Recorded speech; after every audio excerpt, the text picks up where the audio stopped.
এই যিখিনি ইনষ্ট্ৰাকশ্যন আছে সেইখিনি ৰিলেটেড এনফ'ৰ্চ কৰিবলৈ আমি যিখিনি ষ্টেপছ লৈ আছোঁ সেইখিনিৰ লগত আমাৰ কি কি এতিয়ালৈকে হৈছে সেইখিনি আমি কথা পাতিম। ছেকেণ্ডলি এই মানে যিটো আমাৰ জেনেৰেল গুৱাহাটী ট্ৰেফিকৰ বিষয়ে আমি এটা নতুন মানে এটা চিন্তা কৰিছোঁ। দেখা যায় যে গুৱাহাটীৰ বহুত ঠাইত যিখিনি ৰাস্তা আছে সেই ৰাস্তাবোৰত গোটেই আমি 100% আমি ইউজ কৰিবলৈ পৰা নাই। কাৰণটো হ'ল যে বহুত এনেকুৱা গাড়ী, পুৰণা গাড়ী, ইউজ নোহোৱা গাড়ী, পৰিত্যক্ত গাড়ী বেয়া হ'ল বা মালিকে নতুন গাড়ী কিনিলে পুৰণাখন থ'বলৈ জেগা নাই, এই এনেকৈ ৰাস্তাতে খাৰা কৰি থৈ বহুত ৰাস্তা মানে যিটো আমি ৰোড স্পেচ যিটো আমি ইউজ কৰিবলৈ পাব লাগে সেইটো আমি পোৱা নাই।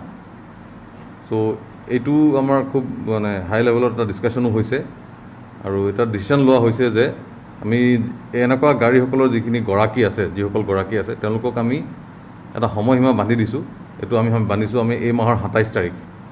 এই মাহৰ 27 তাৰিখৰ ভিতৰত এনেকুৱা পৰি থকা গাড়ী, এনেকুৱা ব্যৱহাৰ নোহোৱা গাড়ী যিবোৰ ৰাস্তাত পাৰ্কিং হৈ আছে, আমাৰ ৰাস্তাৰ স্পেচ খাই আছে, চ' এই গাড়ীসমূহ উইদিন 27th তেওঁলোকে নিজৰ ব্যৱস্থা কৰি গাড়ীখিনি ৰাস্তাৰ পৰা আঁতৰাই নিব লাগিব।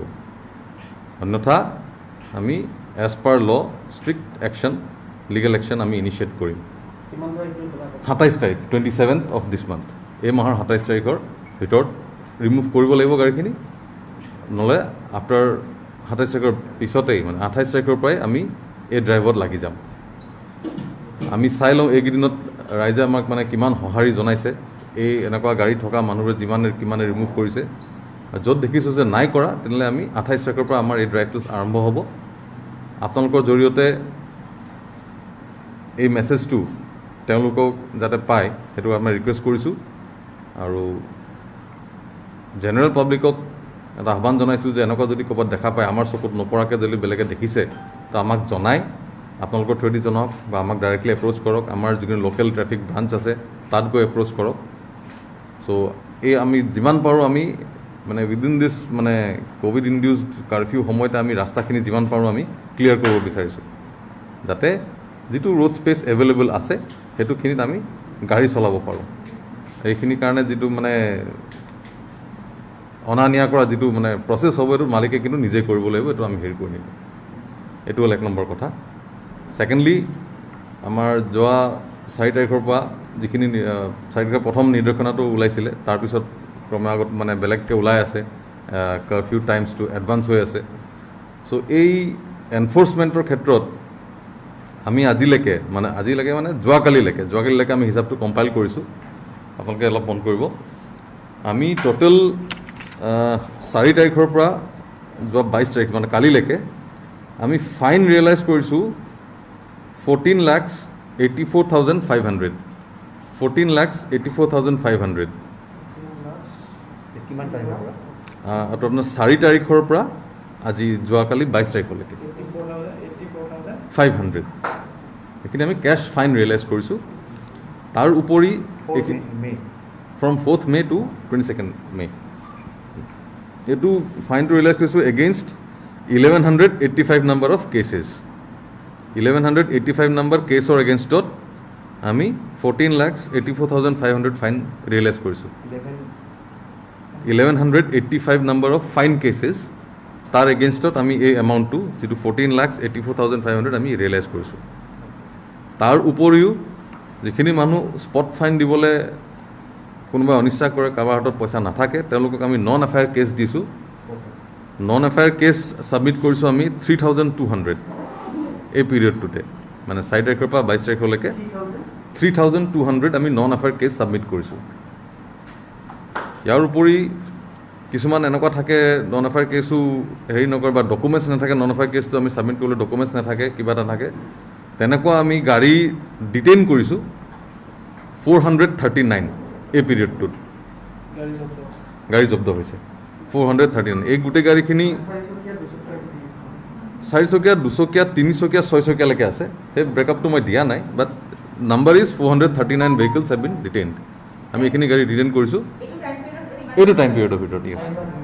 4 পৰা 22লৈকে। এই 439 গোটেইখিনি এতিয়া আমাৰ ডিটেনশ্যনত নাই, হয়তো নেক্সট দিনা কোনোবা আহি পেলাই ডকুমেণ্ট দেখাই যিটো পেনাল্টি হয় ভৰি পেলাই লৈ গুচি গৈছে। চ' বাট 4 তাৰিখৰ পৰা এতিয়ালৈকে ডিটেইন কৰা গাড়ী হ'ল ইমান। চ' ইয়াত আমি আৰু এটা বস্তু দেখিছোঁ যে 13 তাৰিখে প্ৰথম দিনা আপোনাৰ অড ইভেন ৰুলটো আমি ইমপ্লিমেণ্ট কৰিছিলোঁ। সেই তেতিয়াৰ পৰা আজিলৈকে আমি কেছ বা ফাইনৰ পৰিমাণটো কমি গৈ আছে। ইট মিনছ ডেট মানুহে মানিছে, যিখিনি নিয়ম মানি দিছে মানুহে মানিছে। চ' সেইকাৰণে আমি ধন্যবাদ জনাইছোঁ ৰাইজক, আৰু এপিল কৰিছোঁ যে যিখিনি ৰেষ্ট্ৰিকশ্যনছ আছে, এতিয়া ধৰক আকৌ আমাৰ ইণ্টাৰ ডিষ্ট্ৰিক্ট মুভমেণ্টটো বন্ধ হৈছে আপোনাৰ হেৰিৰ পৰা, যোৱাকালিৰ পৰা আন্তঃজিলা যিটো মুভমেণ্ট। ত' সেইটোতো আমি হেৰি কৰি আছোঁ, তাতো আমাৰ এনফৰ্চমেণ্ট হৈছে, ইয়াৰ মাজতে এইটো সোমাই আছে, ফিগাৰটো বেলেগকৈ ওলোৱা নাই। চ' এই গোটেইখিনি যিখিনি মানে ষ্টেপছ আছে এইখিনি ৰাইজৰ ভালৰ কাৰণে লোৱা হৈছে। আমি দেখা গৈছে যে ক'ভিডৰ সংক্ৰমণটো এতিয়াও সম্পূৰ্ণৰূপে আমাৰ কমি যোৱা নাই, ষ্টেবিলাইজ হৈছে বাট কমি যোৱা নাই। চ' এই যিমানখিনি ষ্টেপছ, যিমানখিনি নিৰ্দেশনা বান্ধি দিয়া হৈছে এইখিনি ৰাইজক এপিল কৰিছোঁ যে যাতে মানি চলে। খুব দৰকাৰ হ'লেহে নিজৰ ঘৰৰ পৰা বাহিৰলৈ ওলাব লাগে। যিখিনি এক্সেমটেড মানুহ আছে তেওঁলোক নিজৰ কামৰ কাৰণে ওলাই আছে, ক'বলগীয়া একো নাই, বাট আননেচেচাৰী ঘূৰা ফুৰাটো নাই কৰা।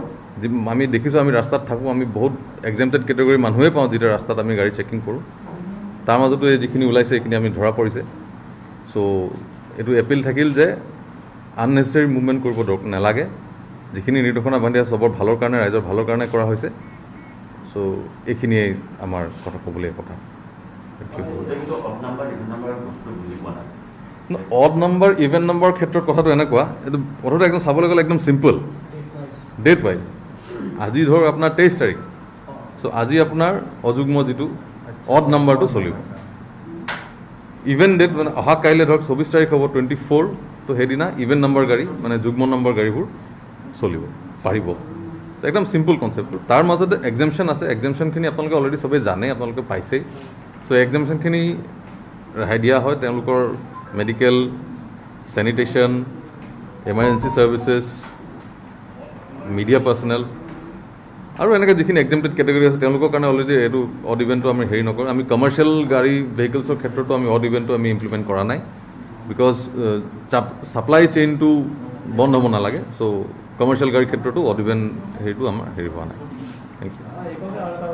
হয়, পুৰণা গাড়ীৰ কথা আপুনি যিহেতু কৈছে, ৰাস্তাৰ কাষত খালী কৰিব লাগে এনেকুৱা ধৰণৰ কথা, কিন্তু প্ৰায়কেইখন থানাত দেখিছোঁ গোটেই মানে পুৰণা গাড়ীয়ে একদম আৱৰ্জনা নিচিনা হৈ আছে। তাতে তেনেকুৱা ব্যৱস্থা নাই নেকি যে ক'ৰবাত জমা কৰিব পৰা, বা দিছপুৰ থানাৰ কথাই যদি কওঁ একেবাৰে তাত স্পেচ নাই মানে হাতীগাঁও আছে। আপুনি চাব আমাৰ হাইৱে পাৰ হৈ গৰলীয়া বুলি এটা স্পেচ আছে, তাত এটা এনেকুৱা ডাম্প এটা বনোৱা হৈছে য'ত এনেকুৱা মানে যিবোৰ পুৰণা গাড়ী থানাবোৰত ধৰি ৰাখি থোৱা হৈছিলে সেইবোৰ অলৰেডি নি তাত জমা কৰা হৈছে। আপুনি দিছপুৰৰ কথা ক'লে, দিছপুৰটো এতিয়ালৈকে প্ৰচেছটো চলি আছে, বাট বহুতখিনি থানা চাব আপুনি, পল্টন বজাৰ, মালিগাঁও, জালুকবাৰী আউটপোষ্ট, এইবোৰৰ পৰা কিন্তু গাড়ীখিনি নিয়া হৈছে। ভৰলুমুখৰ পৰাও বহুতখিনি গাড়ী নিয়া হৈছে। চ' আমাৰ এনেকুৱা জেগা এটা আছে, আৰু এইখিনি গাড়ী মই আশা কৰিছোঁ যে যিসকল মালিক আছে তেওঁলোকে নিজাববীয়াকৈ ৰিমুভ কৰিব বুলি, আৰু তেওঁলোকৰ এগেইনষ্টত আমি একশ্যন ল'বলৈ যিটো ষ্টেপ সেইটো পৰ্যায়ে আমি যাতে নাপাওঁগৈ, আৰু যদি পাবলৈ তেতিয়া আমি সেই আমাৰ যিটো হেৰি আছে তাত হেৰি প্লাছ তেওঁলোকৰ এগেইনষ্টত আইনী ব্যৱস্থাও লোৱা হ'ব। ত' সেইটো ৰিকুৱেষ্ট যে যাতে আমি টানি নিবলৈ যাতে ৰৈ নাথাকে, নিজৰ নিজৰ যি য'ত গাড়ী আছে সেইখিনি ৰিমুভ কৰি দিব লাগে ৰাস্তাৰ পৰা। এই নিয়মটো মেইন মূল পথৰ ক্ষেত্ৰতে হ'বনে, নে ভিতৰৰ পথ সেইবিলাক ক্ষেত্ৰতে হ'ব? মূল পথত চাবলৈ গ'লে তেনেকুৱা গাড়ী থোৱা খুব কম দেখা যায়, কিন্তু এইটো মেইনলি আপোনাৰ ভিতৰৰ পথতে হৈছে। কিন্তু আমি চবতে কৰিম এইটো, মূল বা মানে হেৰি বুলি নাই, য'তে দেখা পাওঁ সেইটো আমি ৰিমুভ কৰিম।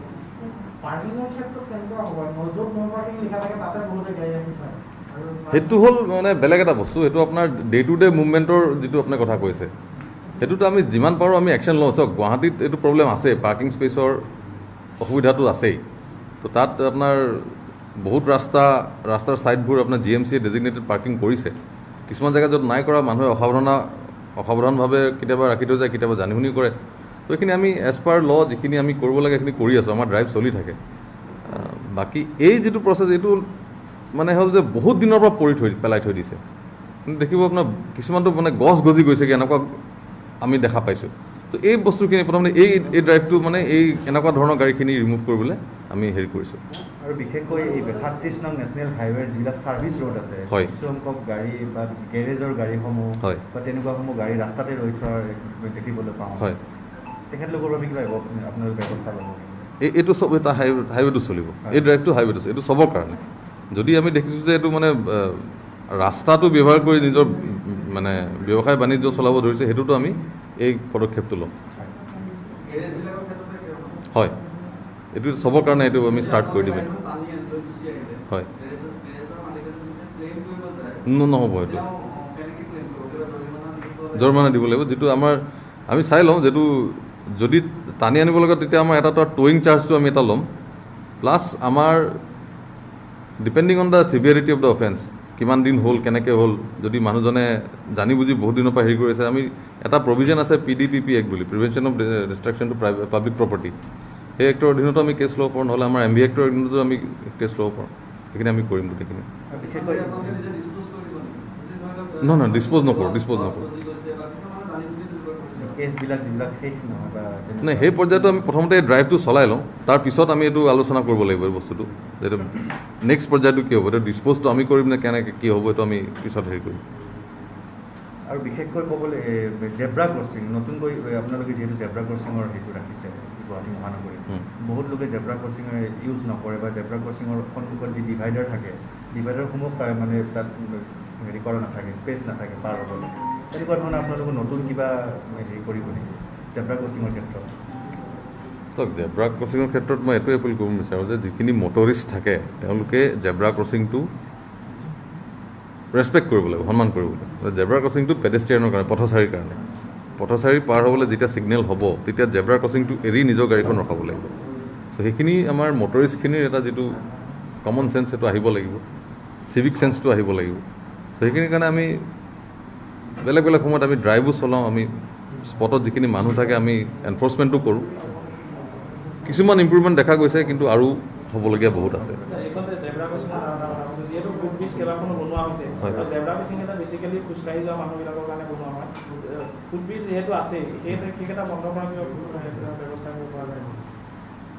নহয়, যোনখিনি ক্ষেত্ৰত চাব ফুটব্ৰিজ বনাইছে তাত এতিয়া লাহেকৈ এইটো ডিভাইডাৰ যিখিনি কাটিং আছে সেইখিনি বন্ধ হৈ যাব। আমি যিটো গম পাইছোঁ, য'ত য'ত ফুটব্ৰিজ বনোৱা হৈছে তাত তলেদি ডিভাইড পাৰ হোৱা সেইটো এটা পৰ্যায়ক্ৰমে সেইটো বন্ধ হ'ব। তাৰপিছত য'ত য'ত এই ফুট অভাৰ ব্ৰিজৰ যিটো প্ৰভিজনটো নাই তাতে এই আমাৰ কাটিং প্লাছ এই জেব্ৰা ক্ৰচিংবোৰ থাকি যাব।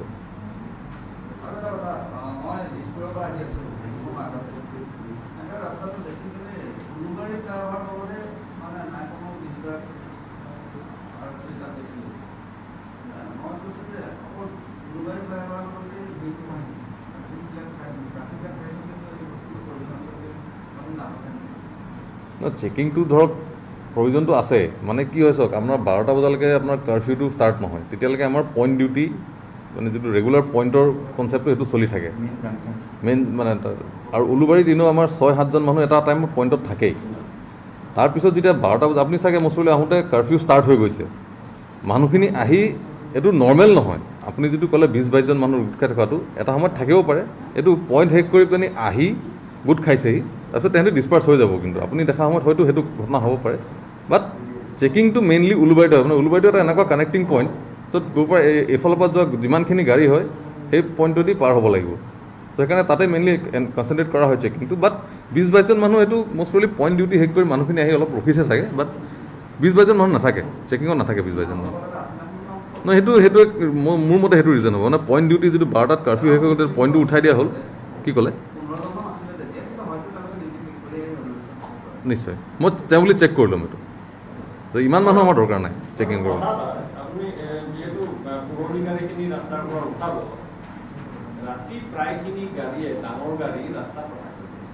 হয়, প্ৰায় মালিকবোৰে ৰাস্তাতে যে চিটি বাছেই হওক, ট্ৰাকেই হওক, এনেকুৱা ডাঙৰ ডাঙৰ গাড়ী ৰাস্তাত ৰখাই থৈ দিয়ে, যাৰ ফলত ৰাতি মেক্সিমাম এক্সিডেণ্ট। এইখিনি ক্ষেত্ৰত আপোনাৰ ব্যৱস্থা চাওক, এই বস্তুটো পৰ্যায়ক্ৰমে হ'ব। প্ৰথমতে আমি পুৰণা যিখিনি মানে পাৰ্মানেণ্টলি বন্ধ কৰি স্পেচ অকুপাই কৰা সেইখিনিৰ কাৰণে আমি প্ৰথমে এই ড্ৰাইভটো কৰিছোঁ। তাৰপিছত লাহে লাহে মই ক'লোঁ আপোনাক যে গুৱাহাটীত পাৰ্কিং স্পেচৰ প্ৰব্লেম এটা আছে। তো এই বস্তুখিনিৰ মাজতে আমি এই আমাৰ যিটো ফটাহিল আমবাৰীলৈ ভৰলুকৰ ফটাহিল আমবাৰী যোৱা ৰাস্তাটোত আমি এটা ড্ৰাইভ চলাইছিলোঁ, কণ্টিনিউৱাছ ড্ৰাইভ চলাইছিলোঁ, স্কুল বাছ ৰাখি থয়। তো সেইখিনি আমি ড্ৰাইভ চলাইছিলোঁ। তো এনেকুৱা আমি ড্ৰাইভ চলাই থাকিম, বাট ইউ আৰ ৰাইট, এইটো এটা এক্সিডেণ্ট হোৱাৰ কাৰণ হয়, বিকজ ৰাতি যেতিয়া গাড়ীখন পাৰ্ক কৰি থৈ দিয়ে তাত না টেইল লাইট না ৱাৰ্ণিং লাইট একো নজ্বলি নাথাকে, এক্সিডেণ্ট হ'ব পাৰে, এক্সিডেণ্ট হৈছেও এনেকুৱা। চ' এইখিনিও আমি পৰ্যায়ক্ৰমে আমাৰ সেই ড্ৰাইভত আৰম্ভ কৰিব লাগিব। মানে ছেফটি এছপেক্ট যিটো পথচাৰী হওক, মটৰিষ্ট হওক, চাইক্লিষ্ট হওক, চবৰে যিখিনি ছেফটিৰ কাৰণে যিখিনি ৱেলফেয়াৰ ল'ব লাগে ষ্টেপ, সেইখিনি আমি আৰম্ভ কৰিম। ঠিক আছে, থেংক ইউ।